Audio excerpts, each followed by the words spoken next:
We're live.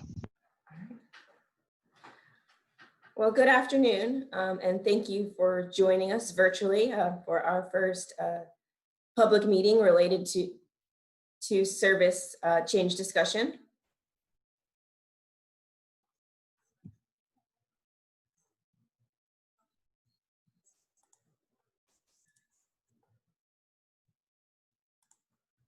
Sorry about that.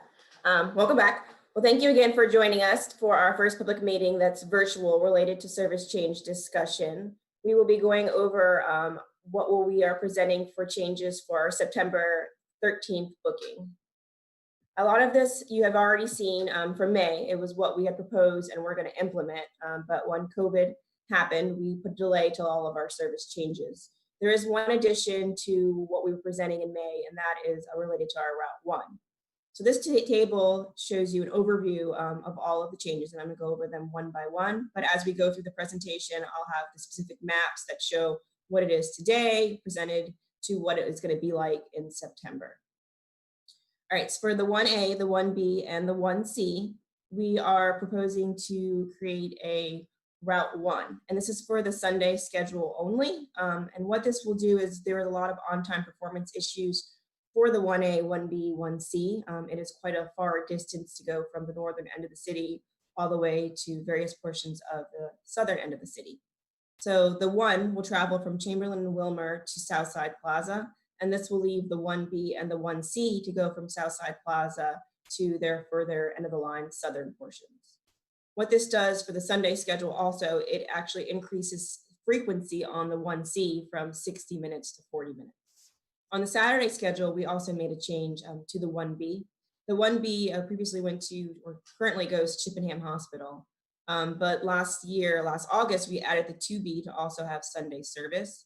So since the 2B now operates on Sunday, the Saturday service for the 1B is no longer needed. The 2B, the 2A, 2B, and 2C all go up North Avenue. There's a small portion that we used to cover before we did our redesign, and that is on Ladies Mile. So the 2B, and I'll show you in the map, will be realigned to make service this area. The Route 50 is going to be extended from its current terminus at Hermitage all the way down to Marshall and 2nd. The benefit of this is that we do have the Pulse service that has a similar alignment. However, there are local businesses that the Pulse stations do not cover. So this will allow a local service to serve places like Kroger, so people don't have to walk as far with their groceries. The Route 75 currently services Willow Lawn and U of R. This route is going to be absorbed by the 76, 77, and 79 for portions of it. So the route itself will be removed. The 76, this will get a slight change to serve St. Mary's Hospital, so that when the 75 no longer is in service, we still have 2 routes that serve the hospital. The 77 currently goes to Willow Lawn. This route will look very similar for those of you who are familiar with our old Route 16. It will service U of R, go down Grove, but it will have its terminus at Belvedere and serve the Monroe campus at VCU. The 78, we did a runtime change. There were some issues with on-time performance. And with this, we used to have the 78 used to be connected to the 87 as well as the 86. These routes are now separated and are single buses for themselves. This allowed us to also increase the frequencies on the 78 on weekdays from 60 to 40 minutes. And the last change is 79. Like I mentioned that we wanted 2 routes to go to St. Mary's and serve the hospital. So the 79 will do a slight alignment change to serve the hospital in both directions. So for the maps, the current is on the left. So this is the 1A and the 1C, the blue and the green. The alignments look very similar in the proposed, but what the red is, that shows the portion that will end up being what would be our Route 1. So it would go back and forth from Chamberlain and Wilmer to Southside Plaza.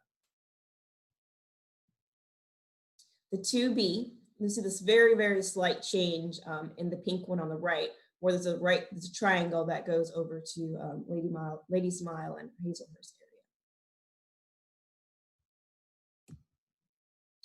This is the Route 50, currently goes down to Hermitage, turns around on Lee and DMV Drive on the eastern portion. This will be extended to Marshall 2nd and 3rd. And the point of that is that now will make connections to a lot of the other downtown routes, so you can transfer north, south, or further east. This is Route 75 as it looks today, and the proposal for this is that it will be removed because you'll have routes that serve it, like the 77 will go to U of R, and the 76 and 79 will go to St. Mary's. Here's the 76 change, and if you look in the left corner of the pink one on the right, you'll see that's where it's going in to serve St. Mary's. So previously it went on Willow Lawn Drive to get to Willow Lawn. Now it will go on Libby.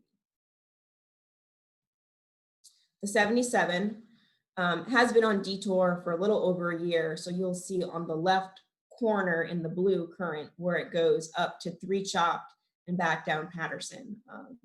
That is a change that was been in place because we had issues making the turn on Libby Avenue. The new route, which now goes from U of R all the way to Belvedere and Broad, it will avoid having to make this turn, but also serves an area that currently did not have service in the Fan area. The 16 people used to ride that to get to U of R or downtown, and they had to walk either to Broad or over to the 5 to get service. So this puts service back for that group of individuals. The 79, it'll be probably hard to see the difference in this, but if you look on the pink one and compare it to the blue, the St. Mary's Hospital is very close to the bottom, I guess, east portion of the route, and that is the slight change. The rest of the route remains the same. Some other changes that are more of continuations, we had to do some reduction in schedules due to resources and use due to COVID. The 4A and 4B used to have 15-minute peak service. This is something we plan on putting back in the future, but at this point in time, we are going to continue to 30-minute service all day rather than ramping up for peak service. This is something we will continue to monitor for use. The Route 39 has other routes that offer similar service, so this route also will temporarily to be discontinued. And then the express routes, a lot of our express routes are being run by Spectran vehicles, as well as under a reduced trip schedule. But we are going to continue to monitor this. We have already identified a couple routes, the 82 and 29, where it looks like ridership is continuing to increase. We plan on putting fixed route vehicles back on but still using the reduced service schedule at this point in time. We will continue to monitor all those routes to determine if we need to put added trips back or put a fixed route vehicle back on the vehicles. As far as next steps, we are completing our Title VI analysis, looking at the major changes that are happening. And the plan is for this to go into effect on September 13th. So comments or questions, you guys are currently watching this through our YouTube link. Some of you may have already putting a chat in there. We have the chat dialog box going. So when the meeting actually ends, you'll have the opportunity to still provide comment through the YouTube link, and we will keep that open. And then we still have a feedback survey going on. This went live back in May, and here's the link for it. It lists out all of the routes, has the visuals for the alignment changes. So if you want to provide feedback via the feedback survey on SurveyMonkey, you're welcome to that as well. Our planning comment email, planningcomment@ridegrtc.com. Go ahead and email that, and we check that regularly. If you want to call in, the call-in number is 358-4782. And of course, we still receive any mail that you want to send in. If you want to write in, we'll look at that as well. I am now going to ask Carrie if there was any features that came in through the chat or questions. And I didn't say this in the beginning. I'm Adrienne Torres. I am the Director of Planning and Scheduling. And here's Carrie Rose Pace. Thank you, Adrienne. I'm Carrie. I'm the Director of Communications. Thank you all for watching with us virtually. We have received a question in on the chat, Adrienne. This is from Arlene Garrett White. Will the time schedule for the 79 change? It will be, I think, slight adjustments, very slight in the public timetable. Okay, very good. And I have another emailed public comment that I will be reading for the good of the attendees.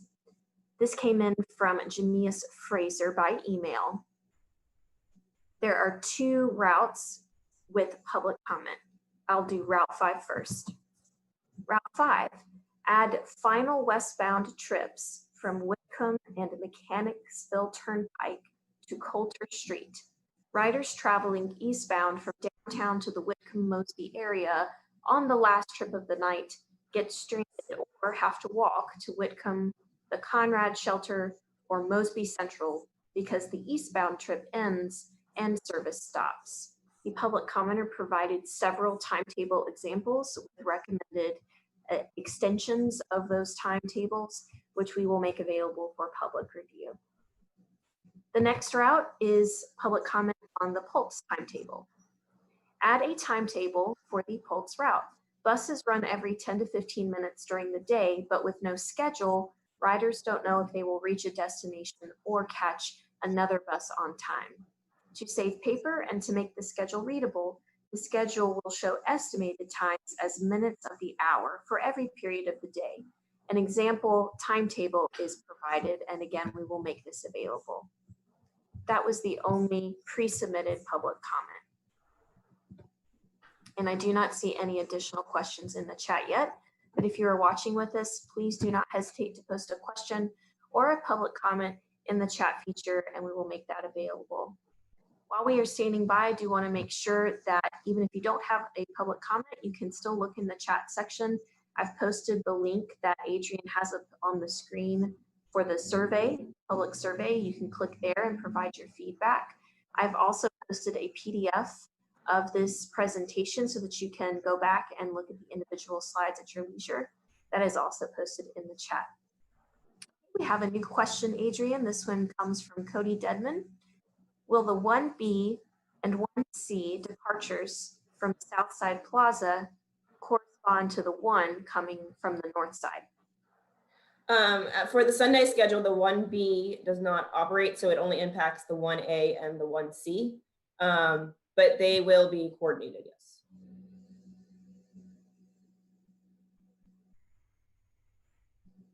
And as far, Carrie mentioned the survey, we are putting the next steps as far as the bus stop locations on the survey. So if you want to see what those are, or if you want to reach out to us to discuss those, we will be bringing next steps for that is we're going to the city for final review for new locations. For example, the 77 used to go down Grove, and some of those stops we are going to put back. We did public comment for that back in May and have received quite a few already. So that is the next step for that. But the same with the 50, our old Route 6 used to have similar bus stops. So we're going to bring some of those back. And then the other one is on the 2B. That one will have new bus stops as well. Okay, great. And we have a clarifying question from Pamela Mason. Could you repeat the current status for Route 82? The current status for Route 82? Yes. Currently, we are running the Spectran vehicle on the 82, and we have a follow-up bus if needed. We will be putting probably at some point in August. We are still reviewing it, but putting it back on fixed route, so it'll always be a larger vehicle. And I am pulling up that current Route 82 COVID schedule right now. So if you'll stand by, I will read that out for the good of the audience. Just a moment, I'm almost there. Okay, the Route 82 COVID-19 schedule. In the morning, there are trips at 6:30 a.m. and 7:15 a.m. Those depart from Commonwealth 20 Park and Ride.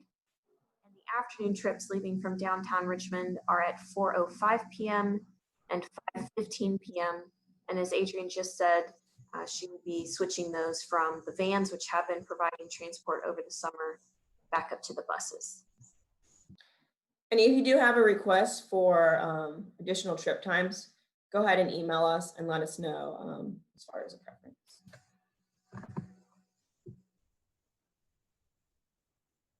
Okay, great. We did have one clarifying question come in on our Facebook page that I just want to repeat in case it wasn't heard. As Adrian explained on the 78, which serves the Maymont and Randolph neighborhoods, as well as Carytown, the frequency increase from 60 minutes to 40 minutes is on weekdays only. Is that correct, Adrian? Yes, that's correct. Okay, thank you. We do not have any new questions in on the chat at this time. I'm going to double check and see if we have not had any come in during the live meeting on email.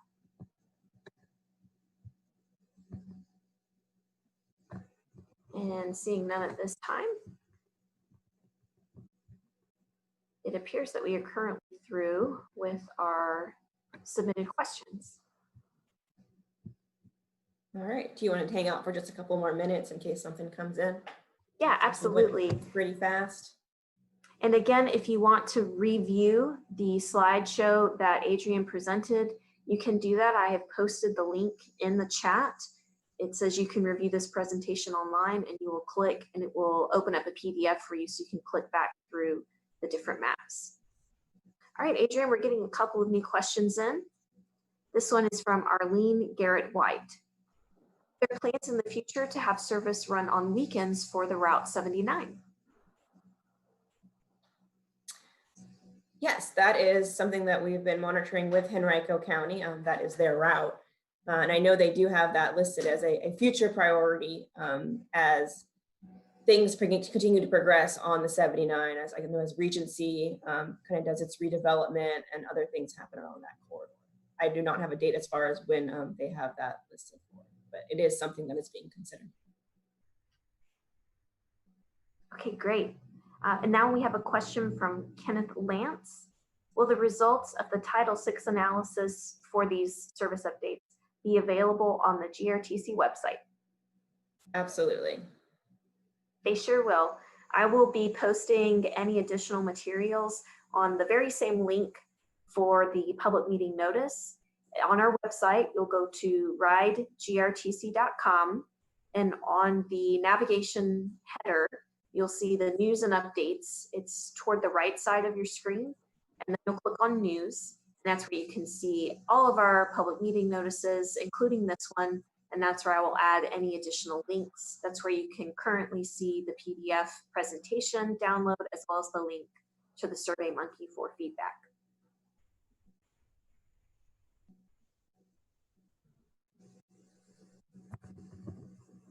I will also mention, while we are standing by for any additional questions, that I encourage you to follow us on social media, our Twitter and Facebook pages. I do post content, including meeting reminders, news, snapshots of, for example, the summary table that Adrian showed of the different routes that were going to be considered for the September service updates. So there is a lot of good information that I am sharing on social media regularly, and I encourage you to follow those accounts. Adrian, we have a new question coming in. It is from Kenneth Lance. Could you talk about the bus shelter plan? Oh, okay. We have put together a 5-year shelter program, and let's talk about the ones in the short term. We're looking at the Bon Secours project, something that's been going on for a couple years of planning, and that is planned hopefully this fall. Those will go in. We're looking at roughly 10 to 12 new shelters in the East End area. We also have identified some shelters within the city of Richmond.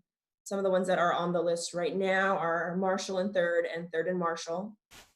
Those should also be going in either end of the summer or the fall.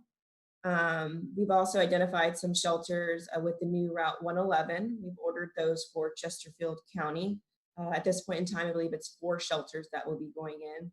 Henrico County has also been pretty proactive with their shelters. We have 2 areas that we're looking at for putting shelters in this fall.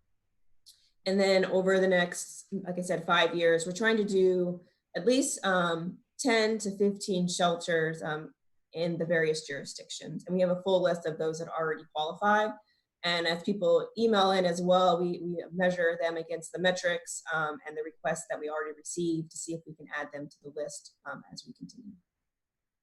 Adrian, I'm going to jump in and ask the question that I suspect will come up. That list that you just mentioned, could we post that as a PDF online under the bus stops page? Yeah, we can list that online. Okay, great. So everyone, if you're not familiar with that, on our website at ride@grtc.com, again, on the header navigation, you'll see planning your trip. And underneath planning your trip, we have a page called bus stops. And that's where you can see things like our bus stop spacing policy, how to use bus stop signs and information kiosks, and where they are located. So we'll be sure to add that list to that page so that you can see that as a resource. Okay, we have a new question. This one from Adam Lockett, who is on the GRTC Transit Advisory Group. What is the Route 77 frequency? Say that again, I'm sorry. The frequency? What is the Route 77 frequency? The Route 77 frequency will be every 30 minutes. And that's all day on weekdays and Saturdays? Yes. Yes. Okay. And by the way, everyone who's posting questions in the chat, I will be also posting responses to the questions that have been answered verbally. I'll be posting those answers after the fact as well. We have a new question. This one's from Cody Dedman. Any changes to Route 18 due to Amtrak's reduction in service and or possible weekend service? We have not made any changes to the Route 18. And for those of you who may not be familiar with the Route 18, that is a West End route. It operates once an hour on weekdays. And we recently were able to relocate our bus stop inside the Amtrak property to make it more convenient for connections with the train there.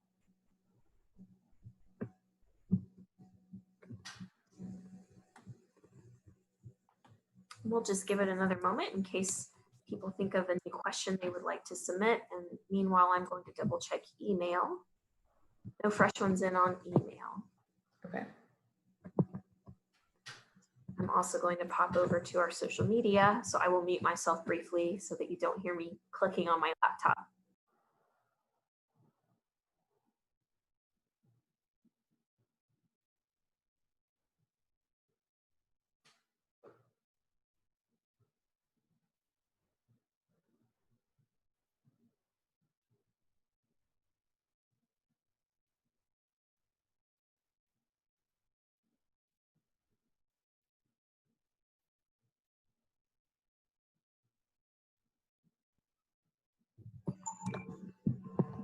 Adrian, we had a good question on the Facebook page asking if you would explain, this is relative to the Route 1s that will be going to Southside Plaza and then splitting. They asked, what is a trunk route? Yeah, we are using that term because it is the overlap between the 1A, 1B, 1C today. So we're calling that kind of the trunk before they branch out. So where they overlap. So we're going to create a route that is the merger between the two, but separating them from the merging. Hope that helps. It's the Chamberlain and Wilmer portion that goes all the way to Southside Plaza.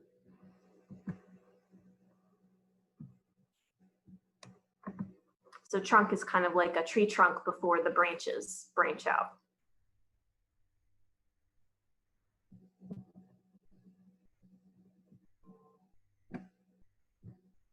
Okay, I don't see anything on our Twitter account either with questions, and we're still going to hang out here at least for another 5 minutes so that as everyone has an opportunity to review the slideshow presentation, again, that is linked in the chat. You can click on that PDF and review all of the slides that Adrian presented at your leisure, and we will stand by for any questions that you may have in the chat. And as a reminder, you can see up on the screen live right now, Adrian has multiple ways to contact us with feedback. You don't have to comment live in the chat for your public feedback to be received and responded to. Okay, we have a new comment in the chat from Arlene Garrett White. Is it possible for the 79 bus route to run more frequently? The frequency determination for that route is actually for the request of Henrico County. we can definitely forward that request to them and get some comments back.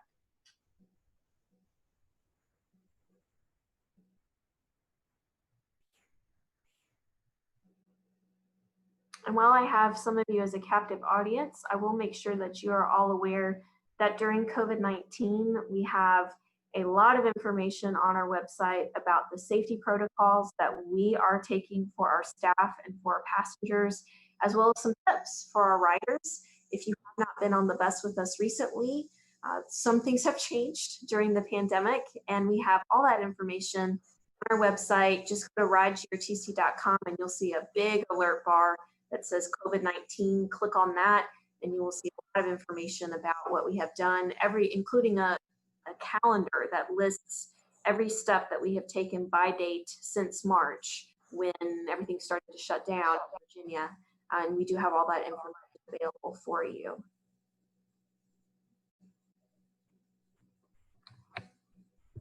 These are scroll on the chat. So please, I'm sorry, go ahead, Adrian. I said I'm going to scroll back in the PowerPoint so everyone can see the overview of the changes.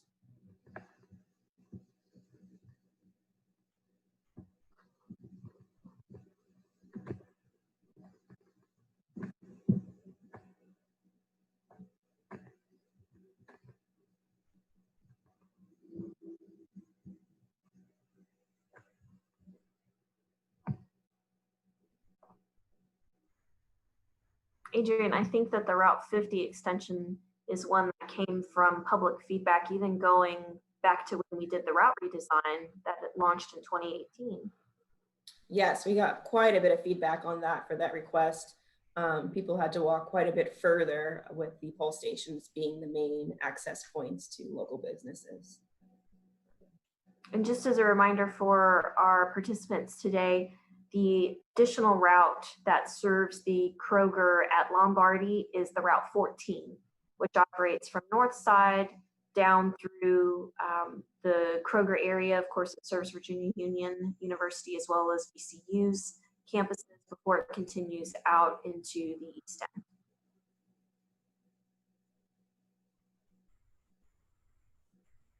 And the 77 adjustment is also one that we had received a lot of public feedback on during the route redesign from former Route 16 riders, which I think you mentioned during your presentation. Yeah, that's true. Yeah, both as 50 and 77 ended up being identified as kind of gaps in service that we had before. So those changes, we had identified those as things we wanted to eventually add on in the future after we kind of got at least 18 months into the redesign. And now that we're into those 18 months plus, we're making some of those recommended tweaks to the system that people had really asked for. And Adrian, this list that you have up on the screen, is there any increased cost to making these adjustments? Good point, Carrie. No, this is actually cost neutral. The 77 in particular, you would think that it was additional funds, but going out to 3 Chop and also going to Willow back and forth added quite a bit of miles. So extending it further to U of R and down to Belvedere actually ended up being a little bit of a, I guess, cost savings in terms of that route. And we'll still be able to get to 3 Chopped and Patterson on the 79 on weekdays, right? Correct.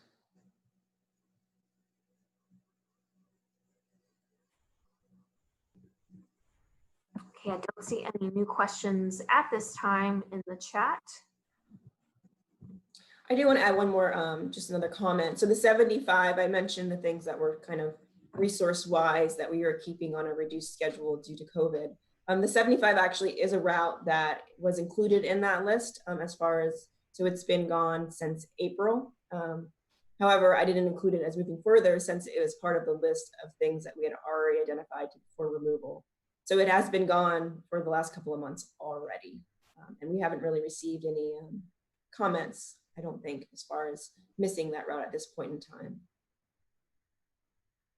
And if we do have any participants with us today who work or attend the University of Richmond, you are encouraged to reach out to U of R in the transportation department to connect with them about options this fall for their shuttle service. U of R does offer supplementary shuttles, particularly in the West End, to connect people to and from their campus.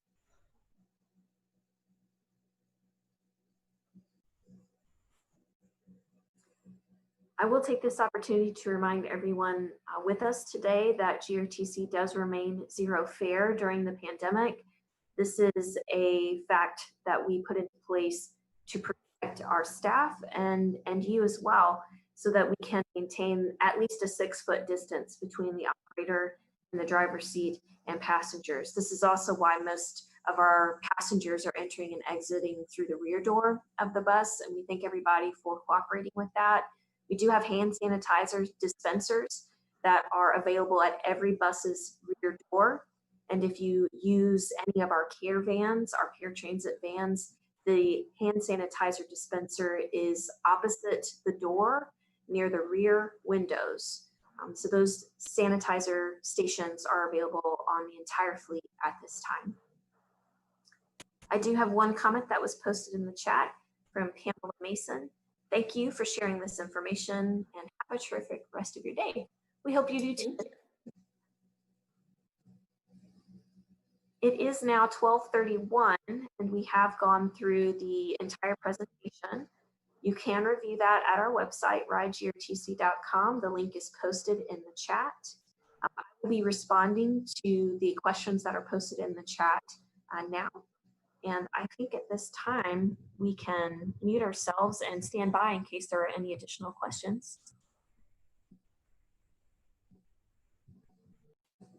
Okay, Adrian, I'm going to mute myself and respond to the questions that you have verbally answered for us. Okay.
Carrie, if you don't receive any comments in the next couple minutes, you want to go ahead and, I guess, close it up? I think so. And for those of you who have been watching live with us, this presentation video will automatically replay on YouTube. So you are welcome to go back and watch it at any time. And of course, share it with anyone who you think might be interested in this content. And thank you so much for all of you who have actually logged in and watched it live. This is very new for us, so apologize for anything that kind of was different. And like Carrie said, you can still reach out to us in various ways. I'm going to put up for just keep it up there, even if we kind of go off the screen ourselves, to be able to access the comments or questions to our planning department, as well as please take our survey. And I encourage you to take the survey, especially to look at the stop level recommendations that we're moving forward with at this point. All right, with that, I'm going to turn my camera off. Thanks, Adrian. And also behind the scenes, we want to thank Rob Taggart, our Director of Information Systems, who has helped coordinate the technology so that we can do this live public meeting with you all today. Thanks, Rob. My pleasure. All right, sir, at your pleasure, you can stop our live stream and I will continue to answer questions live in the chat. Will do. Go ahead and turn your camera off for me. That'll be my indicator. Thank you all very much.